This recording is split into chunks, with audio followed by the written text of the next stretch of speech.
मनोज जरांगे पाटील यांचा उपोषणाचा आज दुसरा दिवस आहे. तरी देखील सरकारकडून कोणताही आश्वासन किंवा कुठलेही प्रश्न किंवा कुठलीही विचारपूस करण्यात आली नाही.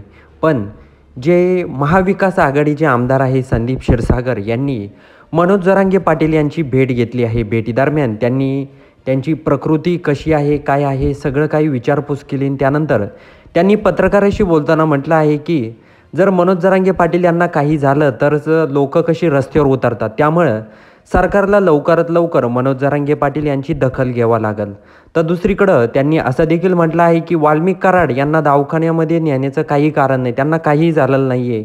ही उगाच स्टंटबाजी आहे. VIP ट्रीटमेंट वाल्मिक कराड यांना दिली जाते आणि संतोष देशमुख यांना न्याय मिळाला पाहिजे, ही आमची पहिल्यापासून भूमिका आहे. मनोज जरांगे पाटील यांनी आरक्षणाचा लढा त्यांनी इकडं सुरू केला आहे, पण तिकडं पण आपण संतोष देशमुख यांच्यासाठी न्याय मागत आहोत, अशी भूमिका संदीप क्षीरसागर यांनी बोलून दाखवलं आहे. त्याचबरोबर संदीप क्षीरसागर यांनी माध्यमाशी बोलताना म्हटलं आहे की कोणीही जे वाल्मिक कराड आहे आणि इतर जे आंधळे आहेत, या आंधळे तर काय सापडणारच नाही आहे, असं स्पष्ट शब्दात संदीप क्षीरसागर यांनी म्हटलं आहे.